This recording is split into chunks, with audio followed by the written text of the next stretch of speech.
우리가 지난주부터 오늘 그 느헤미야 13장의 마지막 장이죠. 느헤미야 13장은 거기에 나와 있는 말씀을 통해서 어떻게 하면 우리가 온전한 믿음을 세울 수 있을까라고 하는 면에 대해서 말씀을 함께 나누는데, 두 번째 오늘은 성전 문제에 대해서 함께 말씀을 나누려고 합니다. 오래전에 제가 들었던 이야기인데요, 미국에서 한때 유행했던 그런 이야기라고 제가 들었습니다. 이 집사님이 신앙생활을 잘못하니까 잡사가 되어가지고 잡된 일에만 신경을 쓴다는 것입니다. 장로님이 장로님 역할을 제대로 못하니까 장롱이 되어가지고 자기 호주머니만 채우려고 한다는 것입니다. 목사가 목사 일을 제대로 못하니까 눈목자, 물론 이제 쓰기도 하겠지만 눈이 4개다 그래도 목사, 눈이 4개가 달린 목사가 되어가지고 여기저기 기웃거리기만 한다, 그런 얘기가 옛날에 돌았다고 제가 이야기를 들었습니다. 이 말의 의미는 뭐냐면, 웃자고 하는 얘기인지 모르겠지만은 사실 어떻게 보면 부끄러운 이야기고, 이 이야기가 시사하는 것이 좀 많이 있는 것이죠. 달리 말하면 바로 그것입니다. 교회는 교회다워야 되는 거죠. 성도는 성도다워야 되는 것이고, 목사는 목사다워야 목사인 것이죠. 근데 교회가 교회답지 못하고, 성도가 성도답지 못하고, 목사가 목사답지 못하게 되면 욕을 먹을 수밖에 없어요. 지탄을 받을 수밖에 없고, 하나님을 욕되게 하는 것이 될 수밖에 없다라고 하는 것을 이야기하는 것이죠. 자, 오늘 여기 보는 말씀, 바벨론 포로에서 돌아와가지고 이스라엘의 재건을 힘썼던 이 느헤미야 시대에 대한 기록이거든요. 지난주에 이어서 우리가 두 번째 올바른 믿음 세우기 위해서 말씀을 나누게 되는데, 지난주에는 죄 문제에 대해서 잠시 말씀을 나눴어요. 오늘은 성전에 대한 문제입니다. 하나님께서 우리 교회와 성도들에게 원하는 것이 있다면 무엇일까? 성전을 바로 세우고 바로 섬기는 교회와 성도들이 되는 것이죠. 성전이라는 것은 물론 이 예배당 건물을 말하는 건 아니지만, 지금 신약시대는 우리가 영적으로 우리 몸 자체가 성전이거든요. 그러니까 우리 성전된 이 몸을 어떻게 바로 세울 것인가, 성도로서 어떻게 본분을 다할 것인가, 교회다운 모습이 무엇인가, 어떤 모습을 가져야 우리가 온전한 신앙으로 나갈 수 있는가 라고 하는 것은 오늘 여기 말씀하는 것입니다. 여러분 아시는 것처럼 느헤미야는 바벨론에서 포로로 있다가 귀환하게 되어서 어떻게 보면 인솔자 중에 한 사람이라고 이야기할 수 있는데, 그가 페르시아의 왕궁의 장관으로 지냈단 말이죠. 왕을 수발드는, 오늘날로 같으면 비서관 정도 됐겠죠. 그와 같이 왕을 지근거리에서 모셨던 사람인데, 어느 날 예루살렘에서 온 친척되는 하나니아로부터 예루살렘에 대한 소식을 듣죠. 그것은 다른 것이 아니라 예루살렘 성곽이 다 무너졌다, 회파되었다, 강도의 속을 갔다, 그냥 짐승들이 득실거리는, 한마디로 말하면 폐허가 되었다라고 하는 이야기를 듣게 되었습니다. 그 이야기를 듣고 그가 금식하며 하나님의 은혜를 구하게 되었고, 왕 앞에 나가게 되었을 때 그의 얼굴이 수심이 가득한 것을 보고서 너에게 근심되는 게 뭐가 있냐라고 하는 질문을 받게 되고, 사실 조심스럽게 자기 조국, 한마디로 말하면 포로로 지금 끌려와 있지만 그 바벨론에서 지금 왕을 모시고 있는 이국의 왕이죠. 그런 신하의 입장에서 조심스럽게 내 조국이 지금 이런 상황이 있습니다, 그래서 마음이 좀 근심이 됩니다 라고 하는 얘기를 드리게 되었을 때, 왕이 감동을 받고 하나님이 은혜를 주셨어요. 그래서 아삽이라고 하는 당시 군대 장관을 대동을 해가지고 보내게 되는 것입니다. 특별히 군대 장관뿐만 아니라 아삽이라는 사람 참 산림청장인데, 그에게 그 성을 건축하는 데 필요한 제목들을 다 줄 수 있도록 그렇게 배려를 하고, 그리고 군대 장관 마봉까지 그에게 딸려가지고 예루살렘으로 돌아오게 되죠. 그래서 예루살렘에 돌아와가지고 그가 예루살렘 성을 살펴보는데, 그게 주전 445년에 되었던 일이거든요. 정말 뭐라고 그럴까, 여우가 드나들 정도로 아주 그 성이 회파되어져서 꼴불견인 것이죠. 그래서 그 모습을 보고 아픈 마음을 가지고 제사장들 또는 귀족들, 방백들 이들을 다 끌어모으게 되죠. 그리고 이제 성전 재건에 대한 비전을 이야기하게 됩니다. 그래서 성전 재건을 하게 되는데, 공사하게 될 때 건축하는 동안에 주변에 사마리아가 있었는데 사만의 총독이었던 산발랏이 방해 공작을 펴니다. 특별히 이 산발랏이 누구와 협작을 해서 이 공사하는데 방해 공작을 피냐면 도비아라고 하는 사람이죠. 이 도비아라는 사람은 아람 사람이거든요. 그런데 이 아람 사람인 도비아를 충동하고 산발랏이 협력을 해가지고 이스라엘 사람들이 이 예루살렘 성을 재건하는데 방해를 했습니다. 그래서 이 예루살렘 사람들이 어떻게 합니까? 지켜가면서 일하면서, 그래서 한 손에는 무기를 들고 한 손에는 삽을 들고 말이죠. 그러면서 공사를 하게 됩니다. 얼마나 그게 어려웠겠습니까? 건축하는 데만 신경을 써도 힘들 텐데 이게 방해꾼들이 있어가지고 그들과 싸움도 해야 된단 말이죠. 그러면서 한쪽에는 무기 들고 한쪽에는 이 공사에 필요한 기구들을 들고서 그 성을 건축을 합니다. 근데 이 문제는 외부에만 있는 게 아니고 내적으로도 갈등이 있고 다툼이 있단 말이에요. 모든 게 그렇잖아요. 온 국민이 하나가 되는 건 아니란 말이죠. 반대하는 사람도 있죠. 저 헛일이다. 왜 저렇게 하냐. 뭐 이런, 저게 그럼 이 과거에 지금 끌려가 있는 거기에 나라에 대해서 반기를 들기 위한 것이냐. 뭐 여러 가지 이야기들이 있을 수밖에 없죠. 그런데 이 느헤미야의 지도력, 정치적인 지도력과 더 나아가서 에스라의 영적인 리더십을 통해서 반대 공작에도 불구하고 52일 만에 그 무너졌던 회파되어진 예루살렘 성곽을 완성하게 되는 것이죠. 그런데 이 느헤미야가 예루살렘 성곽을 완성한 것으로 끝나지 않고 12년 동안 예루살렘에 머뭅니다. 그 12년 동안 예루살렘에 머물면서 지난주에 죄 문제 이야기했지만은 한마디로 말하면 종교개혁을 일으키게 되는 것입니다. 그리고 12년이 지나서 어느 정도 안정이 되었다고 생각하게 될 때 우리가 느헤미야서에 보면은 2장 6절에 자신이 예루살렘 성곽을 완성한 후에는 다시 돌아와서 왕을 수발들겠다고 아닥사스다 왕에게 약속을 했거든요. 그래서 다시 수상궁으로 돌아가게 됩니다. 수상궁으로 돌아갔다가 1년 후에 오늘 여기 보는 말씀은 13장의 말씀은 다시 오는 거예요. 13장의 말씀은 그 12년 동안 예루살렘 성곽을 건축하고 그리고 그 수상궁으로 돌아갔던 왕의 그 신하로 돌아갔던 이 느헤미야가 다시 1년 후에 돌아보니까 이 문제가 생긴 거예요. 성곽은 수축이 되어 있지만 문제는 뭐냐면 사람이 변하지 않은 거죠. 사람이 타락한 것입니다. 그 점에 대해서 지난주에 첫 시간에 이야기한 것처럼 죄 문제를 지적하는 거예요. 오늘 문제는 성전 문제입니다. 성전에 대한 잘못된 것을 시정하기 위한, 한마디로 말하면 개혁을 일으키게 되는 것입니다. 특별히 이 성전 문제가 야기된 것은 지난주에 죄 문제도 있지만은 옛생활로 다시 돌아갔다. 사람이요, 변하는 것이 어렵습니다. 제가 요즘에 정말 피부로 느낍니다. 사람 바뀌는 게 잘 안 되는구나. 제자는 훈련했다고 사람 바뀌는가? 그렇지 않더라고요.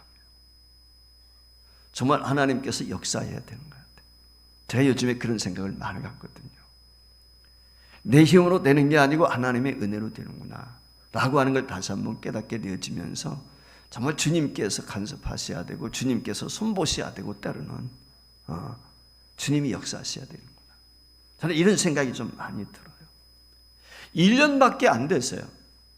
느헤미야가 수상궁으로 돌아요. 그런데 그 1년 사이에 이스라엘 백성들이 어떻게 됐느냐? 12년 전 옛날 모습으로 돌아가 있다는 거예요. 여러분 끔찍하지 않습니까? 이게 우리 인간이거든요.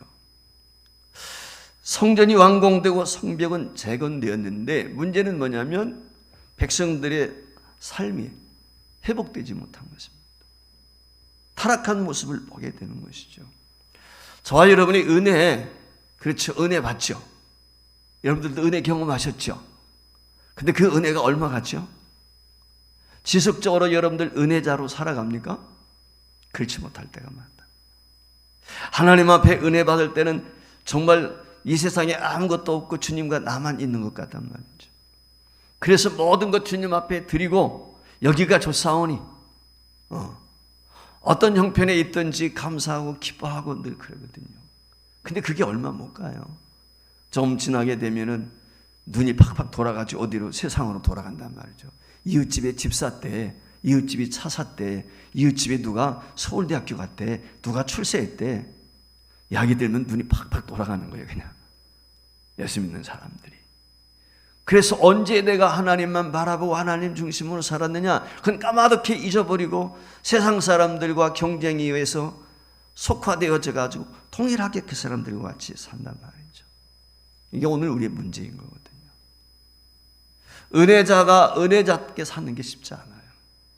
끝까지 믿음의 지조를 지키는 게 쉽지 않단 말이죠.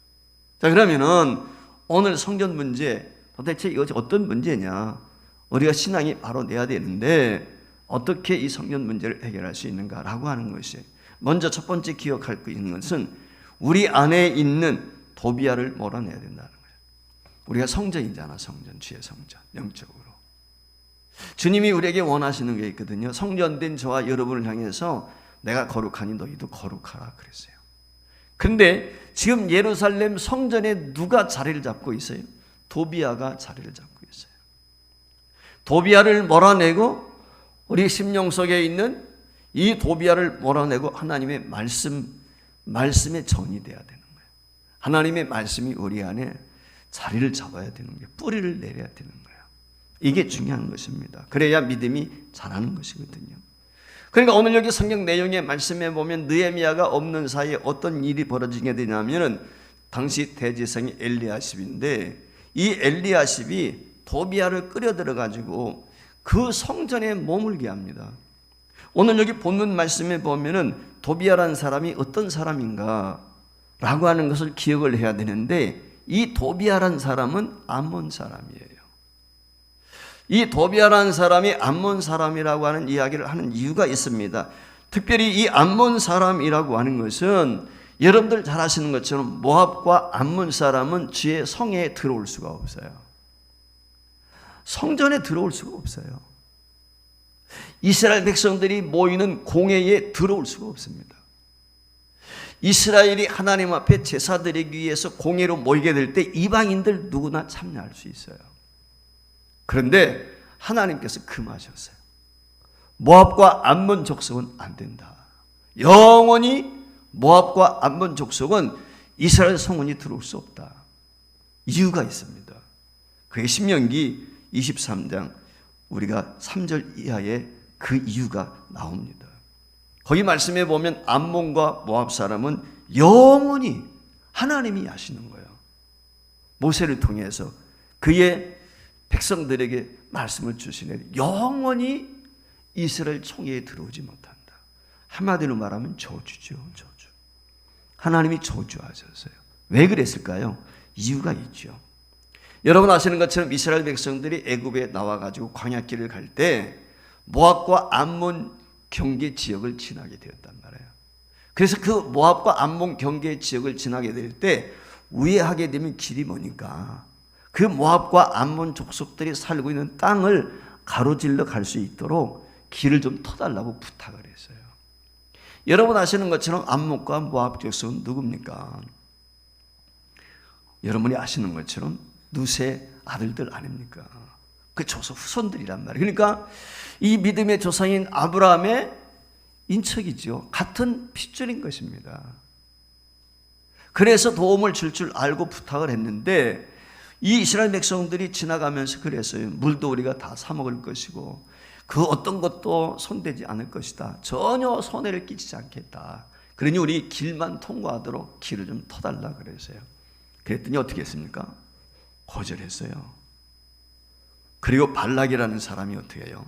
발람이란 거짓 선자를 데려다가 이스라엘 백성들을 저주하게 합니다. 근데 하나님께서 발람의 입을 주장해 가지고 저주가 아니라 3번씩이나 이스라엘 백성들을 축복하는 거예요. 나중에는 어떻게 합니까? 미인계를 씁니다. 그래서 이스라엘 백성들로 하여금 그 모압 족속들도 하여금 그 여성들이 미인계를 써가지고 유대인 남자들이 성적인 범죄에 빠지게 하는 거예요. 한마디로 말하면 방종한 삶을 살게 만든 것이죠. 즉 우상 숭배와 타락의 길로 그들이 이스라엘 백성들을 이와 같이 몰아넣었다는 것입니다. 이 사건 때문에 많은 사람들이 죽임을 당하지 않았습니까? 이런 암몬 사람에 대해서 하나님은 한마디로 말하면 이스라엘 백성들을 거역하고 이스라엘 백성들을 저주하도록 하고 이스라엘 백성들에게 이와 같이 미개를 통해서 저들 가운데 죄 가운데 빠지게 하는 것은 궁극적으로 하나님을 대적하는 거예요. 이게 문제인 거거든요.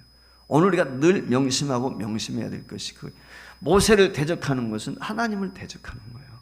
하나님이 사람이기 때문에 늘 이 점을 우리가 명심해야 돼. 신앙생활할 때도 하나님의 사람은 하나님이 하시는 거예요. 손보시는 거예요. 네. 그것까지 여러분들이 왈가불가할 필요 없어요. 늘 명심하시고 신앙생활 그렇게 했으면 좋겠어요. 주의 종은 하나님이 세우는 거거든요. 주의 종은 하나님이 책임지고 하나님이 손보는 거예요. 잘못하면 대적하지 마세요, 여러분들이. 오늘 이스라엘 백성들이 결국 그 일로 인해서 하나님을 대적하게 되는 거예요. 하나님의 백성을 저주했단 말이에요. 하나님을 저주하는 것과 똑같은 거예요. 그래서 하나님께서 어떻게 합니까? 그 마음을 두신 거예요. 그리고 모압과 암몬 족속을 하여 영원히 이스라엘 총에는 들어올 수가 없다는 것입니다. 게다가 오늘 여기 도비아라고 하는 사람이 나오거든요. 이 도비아는 사마리아 총독인 산발락과 결탁을 해가지고 하나님의 일을 방해하고 비방했다고 여기 나와 있어요. 하나님을 회방했습니다. 이스라엘 위협하는 등 온갖 죄를 저질렀습니다. 이렇게 하나님을 부인하고 우상을 섬기는 자가 어떻게 성전에다가 오늘 여기 말씀해 보니까 큰 방을 오늘 만들어 가지고 그에게 주었다는 거예요. 큰 방을. 기가 막히지 않습니까? 그럼 도비아가 차지한 방이 어떤 방입니까? 그 도비아가 차지한 방은 성물을 보관하는 것이에요. 하나님 앞에 드려진 예물을 보관하시는 것입니다. 11조 예물을 보관하는 것. 그리고 레위인들과 제사장들이 성전에서 수종들게 될 때 그들을 위한 그들이 받아야 될 몫을 주관하는 것이에요. 거기에다 보관을 하는 거예요. 자, 우리가 성전 그러면 뭘 생각해요? 성부, 성자, 성령님이 우리 안에 계시는 거죠. 삼위일체 하나님이 내 안에 거하는 거예요. 영적으로 우리가. 그래서 성전 삼은 우리 그런 찬양도 하지 않습니까? 저와 여러분이 성전이란 말이에요. 하나님의 영으로 충만해야 되는데, 말씀으로 충만해야 되는데 세상의 것으로 충만한 거예요. 오늘 여기 7절 8절 말씀에 보면 이런 말씀이 기록이 되어 있거든요. 악한 일을 안지라. 누가? 느헤미야가 그 산발랏을 비롯해서 도비아가 행한 것이 어떤 것이, 엘리야십이 행한 것이 무엇인지 그걸 알았단 말이에요. 이 느헤미야가 깨달았다 그 말이죠. 그래서 어떻게 합니까? 내가 심히 근심하여 도비아의 세간을 그 방 밖으로 다 내어 던져버렸다. 아마 한마디로 말하면은 이 엘리야십이 어떻게 합니까? 도비아로 하여금 머물 수 있도록, 그들 산발랏으로 하여금 드나들 수 있도록 이거 방을 꾸려가지고 리모델링 해가지고 멋지게 치장을 해놨었겠죠. 장식품도 있었겠죠. 근데 그 같은 것들을 어떻게 했다? 다 집어 던져버렸다는 거예요. 오늘 우리가 이런 면에서는 열심을 내야 돼요. 하나님에 대한 열심. 모세에게도 그런 열심이 있었거든요. 이게 중요한 거거든요. 하나님이 지배해야 될 성전 안에 하나님의 말씀에 의해서 다루셔야 될 이 성전에 누가 차지하고 있습니까? 도비아가 버젓이 방을 차지하고 있단 말이죠. 사는 성도 여러분, 도비아가 누굽니까? 오늘날로 말하면 사탄이에요. 세상인 것입니다. 세속적인 것입니다. 오늘 저와 여러분의 삶을 하나님과 하나님의 말씀이 지배하도록 해야 되잖아요. 근데 우리 심령 속에 물질이 들어오고 세속적인 것이 들어오게 되면 하나님이 자리할 수가 없는 거예요. 오늘 우리는 우리 심령 속에 있는 도비아를 몰아내야 되는 것입니다. 그리고 하나님의 말씀으로 무장해야 되는 것입니다. 저와 여러분이 하나님의 성전이기 때문에 오늘 우리는 몸의 노예로 붙들려 살면 안 되는 것입니다. 거룩한 백성을 세속적으로 이끌어가는 이 도비아와 그의 일당들, 이건 몰아내야 되는 것입니다. 오늘날 교회를 산업화하고 여러분 잘 아시는 것처럼 시당 바닥처럼 그렇게 만드는 경우도 많단 말이죠. 그 모습을 보면 우리 주님께서 얼마나 근심하시고 아파하실까라고 하는 우리가 익히 생각해 볼 수가 있어요. 우리 심령을 어떤 탐욕의 노예로 만들면 안 돼요. 명예욕의 노예로 만들면 안 돼요. 늘 우리는 조심하고 조심해야 될 것이 무엇입니까? 늘 겸비한 마음을 가지고 하나님의 말씀이 살아 역사할 수 있도록 우리 마음밭을 기경해야 된단 말이죠. 예수 믿는 사람들 가운데 요즘에 보면 죄송하거든요. 이게 예수 믿는 사람들이 말이죠, TV 같은 데 나와가지고 아무렇지도 않게도 교회 직분자들도 되는데 술 마셔요, 요즘에는. 그렇죠. 연예인들 보면 아무렇지도 않아요, 이제는. 뭐 위스키, 와인, 맥주 뭐 이런 거 마시는 거 당연시 하게 돼 있어요. 누가 탓하지 않아요. 이런 것들이요, 먹고 마시는데 별 문제가 없는 것 같이 생각이 들지만 그거 하나 양보하게 되면요, 이게 옛날에 시골에서 살 때 창호지 문에 구멍이 뚫리면 여름에 겨울에 황수바람 들어온다 그랬거든요. 이게 구멍이 한번 뚫리면요, 아이들이 어때요? 손가락 가지고 자꾸 씹어요, 그걸. 그래가지고 나중에 구멍이 커져요. 똑같아요. 막이란 놈은요, 그냥 두지 않아요. 그거 하나 가지고 자꾸 heb이 들어오는 거예요. 그래 와서 어느 타이에 우리에게 꽈리를 트는 거예요. 여러분, 예수 믿는 사람들 가운데 술 중독자 많습니다. 알코올 중독, 마약 중독자도 많습니다. 성 중독자 많습니다. 오락 중독자도 많습니다. 버젓이 교회 나와요. 예수 믿는다고 하고 구원받았다고 찬송합니다. 이게 심각한 거거든요. 여러분, 이걸 내버려 두면 어떻게 되죠? 마지막에는 파멸이에요. 하나님의 엄한 심판이 있을 수밖에 없어요. 여러분, 신명기 30장 9절 말씀 보세요. 무엇이라고 우리에게 이 모세가 경고의 말씀을 주고 있습니까? 같이 읽어봐요. 내가 내 하나님 여호와의 말씀을 순종하여 이 율법책에 기록된 그 명령과 규례를 지키고 내 마음을 다하며 성품을 다하여 여호와 내 하나님께 돌아오면 내 하나님 여호와께서 내 손으로 하는 모든 일과 내 몸의 소생과 내 육축의 새끼와 내 토지의 소산을 많게 하시고 내게 복을 주시되 곧 여호와께서 내 열조를 기뻐하신 것 같이 너를 다시 기뻐하사 내게 복을 주시리라. 할렐루야. 여러분, 이 점을 우리가 명심해야 됩니다. 올바른 믿음을 우리가 갖지 못하게 되면 하나님이 약속하신 복을 경험할 수가 없어요. 지금은 잘 되는지 모르지만 끝까지 잘 돼야 돼요. 끝까지 잘 돼야 돼요. 이게 중요한 것입니다. 저와 여러분이 주님께서 성전 삼으셨어요. 성전은 성전 나와야 되는 거예요. 이걸 잊지 않기를 주의 이름으로 축원합니다. 두 번째, 바로 되지 못한 주의 종이 성전을 더럽게 하는 것입니다. 여러분, 오늘 여기 대제사장이 누굽니까? 엘리야십입니다. 그 엘리야십 제사장이 어떻게 해요? 이 느헤미야서 6장 1절 이하에 보면은 오늘 본문 말씀 4절에도 나와 있는데 이 엘리야십이라고 하는 제사장이 전에부터 느헤미야 6장에 나와 있는 전에부터 도비야하고 교제를 하는 거예요. 한마디로 말하면 무슨 얘기냐면 믿지 않는 이방인과 교류를 하고 있단 말이에요. 이게 지금 문제인 거거든요. 아주 친하게 지냅니다. 그리고 이 엘리야십이 어떻게 합니까? 산발랏 이방인 사돈 관계를 맺습니다. 사돈 관계를. 여러분들, 이방인과 사돈 관계를 맺는다는 것은 무엇을 전제하는 것이죠? 자, 솔로몬이 부인을 여러 맞이했어요. 이방인들 부인을 맞이할 때 부인들이 시집올 때 뭘 가지고 온다고 그랬죠? 그렇죠. 신상을 다 가져오는 거예요. 드라빔을 가지고 오는 겁니다. 우상을 가지고 자기 종교와 같이 오는 거예요. 제가 눕기서 이야기할 때도 말씀을 드렸죠.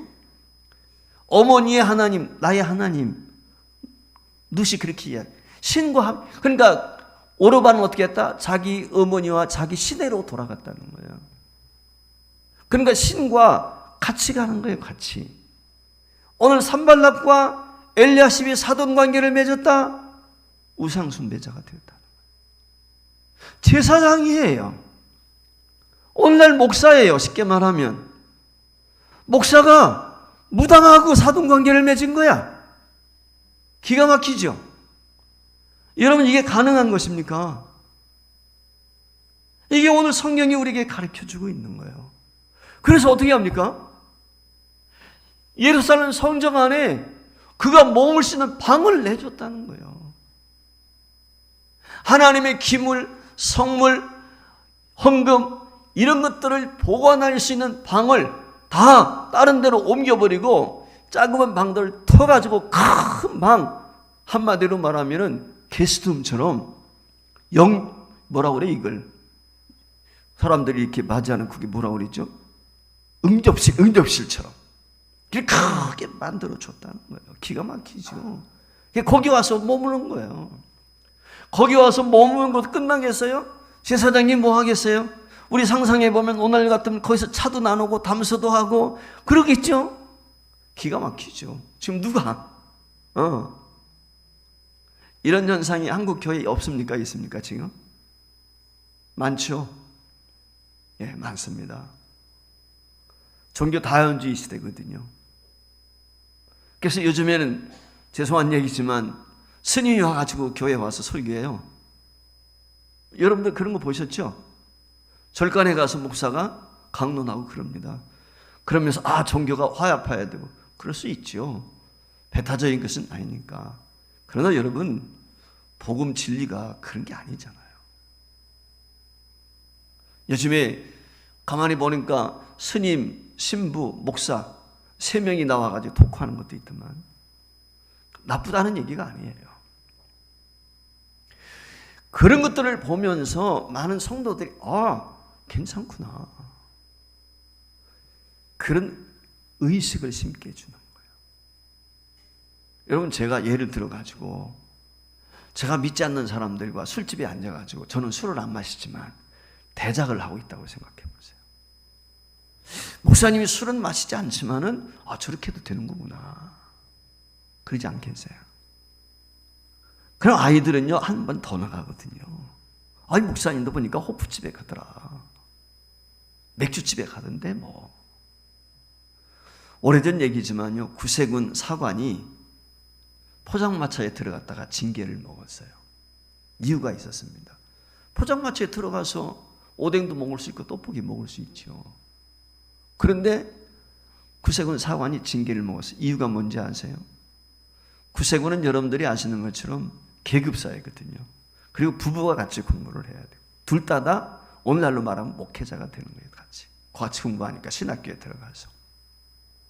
근데 구세군은 중앙 집권제거든. 그래서 개교에서 사례를 주는 게 아니야. 목사님 사례를. 중앙에서 계급에 따라 달라 그러니까. 한마디로 말하면 사례를 충분히 줬는데 왜 성직자인 구세군 사관이 포장마차에 들어가서 먹었냐 이거야. 그래서 징계를 했어요. 너무하다는 생각이 들 수 있지만 성직자로서의 품위를 잃어버렸다는 거예요. 지금이야 뭐 그러지 않겠지만 과거에는 그런 일도 우리에게 있었다는 것이죠. 주변에. 여러분들 아마 어릴 때 그런 나이 드신 분들은 신앙생활할 때 그랬을 거예요. 목사님은 화장실도 안 가는 줄 알았잖아. 어릴 때는 그랬거든요. 네. 여러분, 그만큼 어떻게 보면 주의 종에 대해서 그런 마음들을 가지고 있단 말이죠. 근데 오늘 여기 말씀해 보니까 큰 방을 만들어가지고 모든 조그만 방들 다 얼어가지고 리모델링을 해서 산발라세게 주었다. 기가 막힌 얘기 아니겠습니까? 여러분, 사람만 옵니까? 사람만 오는 거 아니잖아요. 스님이 따라오면 못 도와요? 이것도 오잖아요. 그렇죠. 목탁도 오고요. 다 따라오게 돼 있습니다. 형상물이 따라온단 말이죠. 이방신을 섬기는 사람들 그거 늘 지니고 다니잖아요. 부적도 지니고 다니고 똑같은 거예요. 여러분, 주의 종이 타락하면 이렇게 됩니다. 여러분들이 주의 종을 위해서 기도해야 될 이유가 여기 있어요. 주의 종들은 많은 유혹이 있거든요. 그 유혹에 넘어가는 경우 참 많습니다. 바로 서지 못하게 되면 어떻게 돼? 주의 종이 바로 서지 못하면 하나님 나라가 어떻게 되겠어요? 교회가 어떻게 되겠습니까? 성도들이 어떻게 되겠습니까? 주의 종이 경거망동하게 되면 고스란히 피해를 입는 건 교회예요. 성도들인 것입니다. 오늘 그 점을 지적하고 있는 거예요. 10절 말씀에 보니까 이런 말씀이 기록되어 있어요. 내가 또 알아본 즉 너희 사람들이 받을 몫을 주지 아니하였으므로 그 직무를 행하는 너희 사람들과 노래하는 자들이 각각 자기 밭으로 도망하였기로 그랬어요. 성전에서 수종 들고 성전에서 나는 녹으로 먹고 사는 게 레위인들이고 제사장들이란 말이죠.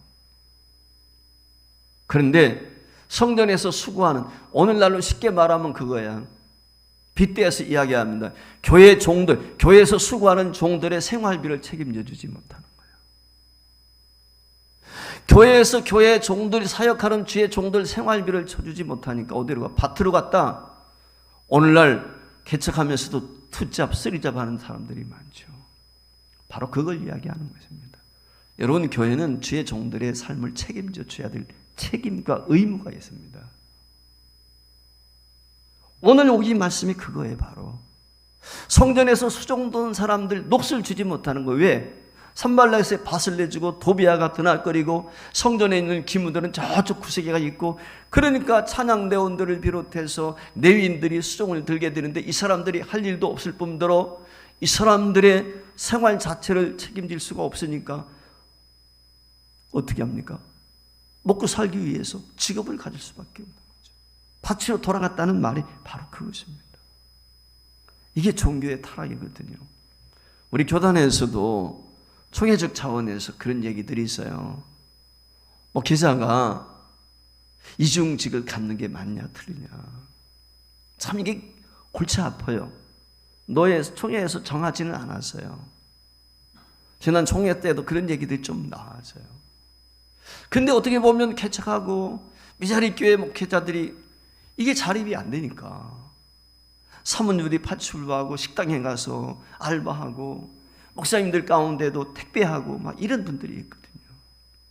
이런 분들. 참 이게 잘못된 거예요, 사실은.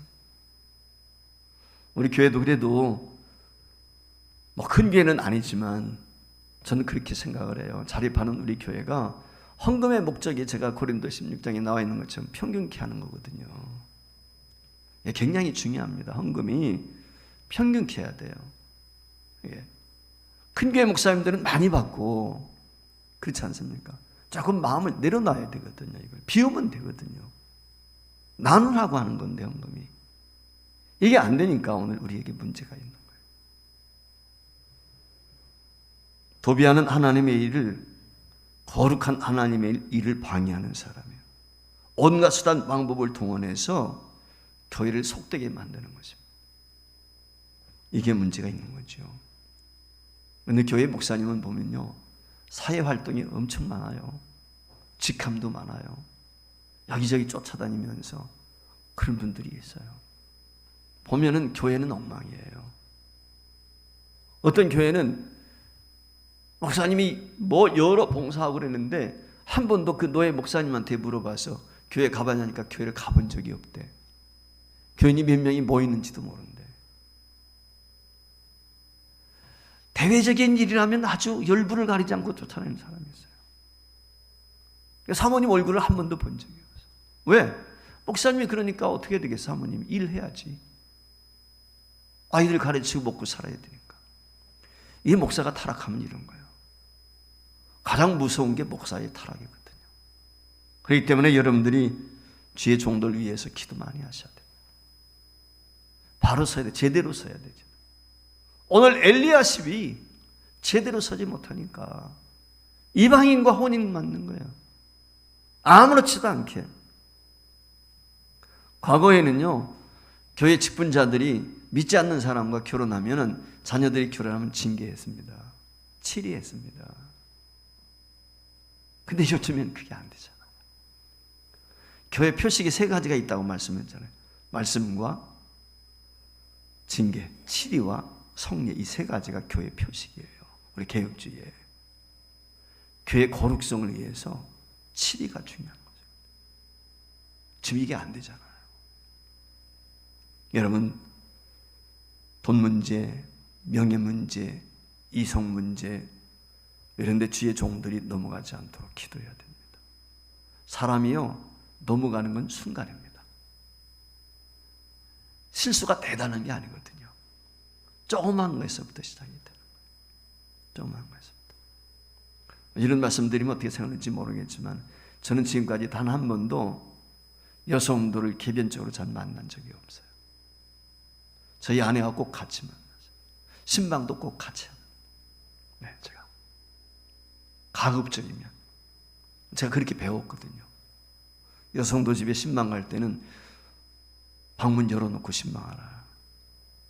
지금도 생존에 계신데 니민식 목사님이라고 노량진 개월로 목사님이신데 100세가 되셨는데 제가 알기로는 100세인 줄 알고 있는데 그분이 그런 교훈을 주셨어요.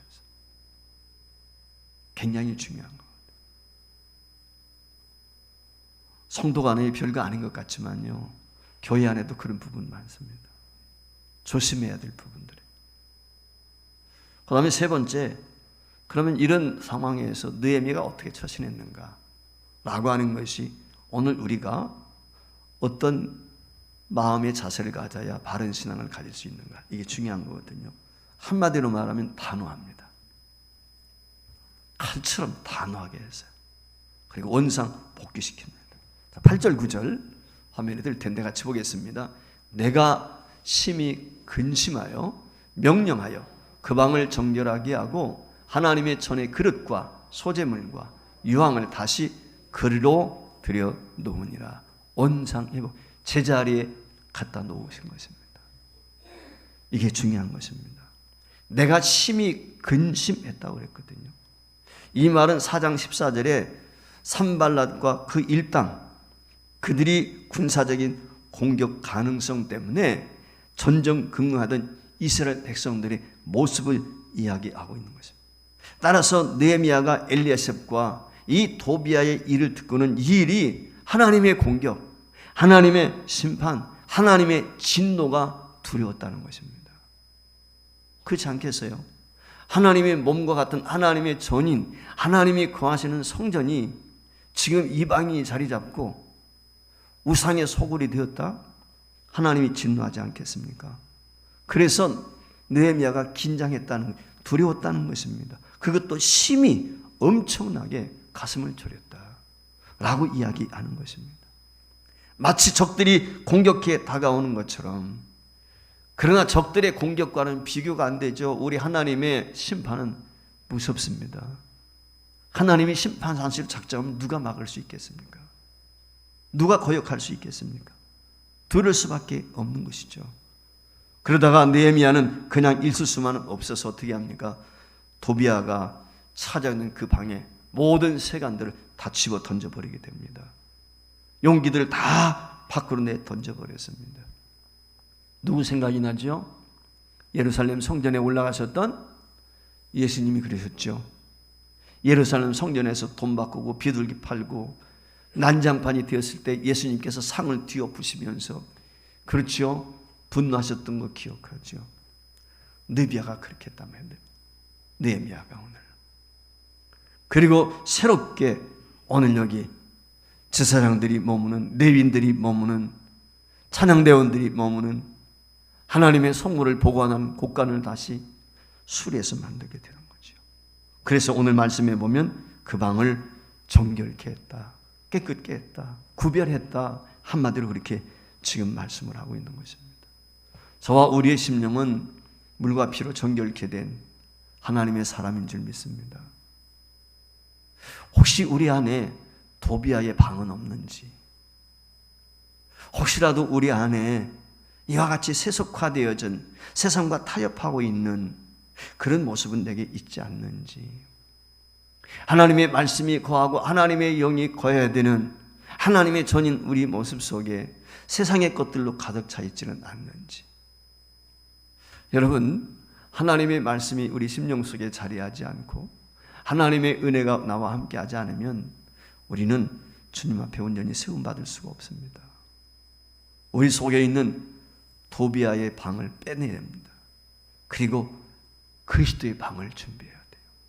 예수님이 머무실 수 있는 방, 예수님이 주인 되셔서 내 삶을 주관하도록 예수님의 몸은 방을 준비해야 되죠. 근데 그 방을 물질이, 명예가, 이성이, 세상의 것이 들어오게 되면 저는 망할 수밖에 없습니다. 기억하십시다. 우리 속에 있는 도비아의 방을 정리하지 않고는 온전한 믿음의 회복이 불가능하다. 혹시라도 저와 여러분 속에 있는 도비아의 방이 있다면 과감히 제거할 수 있기를 주의 이름으로 축원을 드립니다.